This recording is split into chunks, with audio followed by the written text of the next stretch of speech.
अस्सलामुअलैकुम। एक इंसान के रूप में हमें अक्सर कुछ बड़ा करने के लिए, ऊंचे लक्ष्य रखने के लिए, बात की तरह उड़ने के लिए कहा जाता है, लेकिन कोई भी हमें ये नहीं बताता कि कैसे। हम एरोगेंट एटीट्यूड रखना चाहते हैं, लेकिन क्यों? क्योंकि हम ईगल को शक्ति, इम्यूनिटी एंड स्पीड का सिंबल मानते हैं।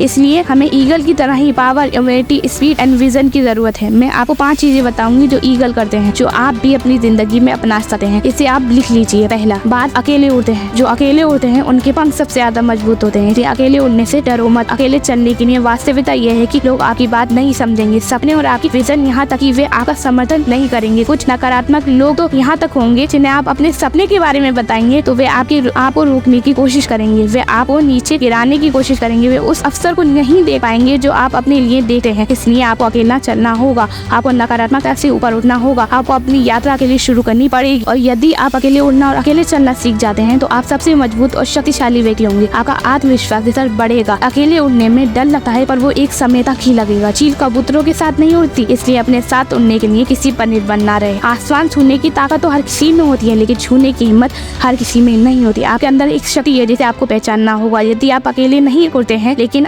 जब आप हर चीज से ऊपर उड़ते हैं जहाँ कोई भी जाने की हिम्मत नहीं करता है, तो आप अनुभवी लोगों से भरे हुए आसमान को छूने वाले से मिलेंगे। आप उनके साथ अपने सपने साझा कर सकते हैं और वे आपके साथ अपना अनुभव साझा करेंगे। इसलिए ऊंची उड़ान भरें और अकेले उड़ें। दूसरा, ईगल को तूफान पसंद है, जबकि सभी बारिश और तूफान के दौरान आश्रय और आराम क्षेत्र ढूंढते हैं। सभी पक्षी बारिश और तूफान से बचने की कोशिश करते हैं, लेकिन ईगल बारिश का स्वागत करता है और तूफान के दौरान वे चुनौतियों से गुजरने के लिए उत्साहित होते हैं। वे तूफान के दौरान बादलों के ऊपर ऊंची उड़ान भरना पसंद करते हैं और इसी तरह वे मजबूत और अधिक शक्तिशाली हो जाते हैं। इसलिए अपने जीवन में चुनौतियों से भागे नहीं, बल्कि भागने की बजाय उनका स्वागत करें और आगे बढ़े। चुनौतियाँ और कठिन समय के बारे में उत्साहित होने के बजाय शिकायत करने या चुनौतियों से बचने की कोशिश करने की बजाय चुनौतियों को दौड़ें। इसी तरह आप तेजी से मजबूत और शक्तिशाली बन सकते हैं। बस याद रखिए, जितना अधिक आप चुनौतियों का सामना करेंगे उतना अधिक आप अवसर मिलेंगे और उतना ही अधिक आप प्रभावशाली होंगे। तीसरा, ईगल के पास हमेशा एक विजन रहता है, एक एकाग्रता का विजन। आप जो चाहते हैं उससे पाने के लिए एकाग्रता सबसे ज्यादा महत्वपूर्ण है। ईगल केवल अपने लक्ष्य पर फोकस करता है, डर पर नहीं। किसी जानवर का शिकार करने के लिए अपना लक्ष्य निर्धारित करने के बाद वे अपने विजन स्पष्ट कर देता है। वे सिर्फ उस पर अपना ध्यान केंद्रित करता है जिसका वो शिकार कर रहा होता है। उस पर तब तक अपना नजर नहीं हटाता जब तक कि वो इसका शिकार नहीं कर लेता। इसी तरह से लेजर की तरह ध्यान केंद्रित करें। लेजर फोकस डिस्ट्रैक्शन को सीमित करेगा और आप अपने लक्ष्य को प्राप्त करने में मदद करेगा। जो एक समय में एक चीज पर ध्यान केंद्रित करते हैं वे इस दुनिया में आगे बढ़ते हैं, इसलिए फोकस बनाए रखें। चौथा, ईगल मृत या पुरानी चीजें नहीं खाते हैं। आप जानते हैं कि अन्य पक्षी वही खाते हैं, मृत और पूरा का हुआ कचरा खाता है, लेकिन ईगल केवल फ्रेश शिकार को खाते हैं। जैसे कि आप एक खाना खाना चाहते हैं तो चील की तरह व्यवहार करें। अतीत के पीछे भागते हुए अपनी ऊर्जा बर्बाद ना करें, क्योंकि जो चल रहा है वो बीत जाएगा और जो हो गया सो हो गया। आप अतीत को छोड़कर आगे बढ़ना है। आप उन 2 चीजों को जानते हैं जो हमें खुशी और सक्सेस से रोकती हैं। नंबर 1, अतीत में जीना। नंबर 2, लोग क्या सोचेंगे। एक बाज कभी दूसरों को नहीं देता और कभी भी अतीत में नहीं रहता है। 5वां, ईगल कड़ी मेहनत करते हैं। आप जानते हैं कि जब हर ईगल का उड़ने का समय आता है तो उनकी माँ कंफर्ट जोन घोंसले से हटा देती है और अंडे को घोंसलों से बाहर फेंकना शुरू कर देती है। ऐसा वे रोजाना और बार बार करती है जब तक कि अंडे उड़ना नहीं सीख जाते, जब तक कि अंडे निडर होकर मजबूत नहीं हो जाते और अनंतता के आकाश में उड़ जाते हैं। इसीलिए आपको कड़ी मेहनत करनी होगी और हमेशा अपने कंफर्ट जोन से बाहर निकलना होगा, क्योंकि कंफर्ट जोन में कुछ भी नहीं है। आपका हर दिन चुनौतियों का सामना करना पड़ेगा और आपको कठिन समय से गुजरना पड़ेगा और इसी तरह आप कड़ी मेहनत और मजबूत रूप से विकसित हो जाएंगे। वीडियो पसंद आई हो तो लाइक, शेयर, कमेंट, सब्सक्राइब जरूर करें। सक्सेस नॉट डिपेंड की टीम आपके लिए ऐसा ही कंटेंट लाती रहेगी।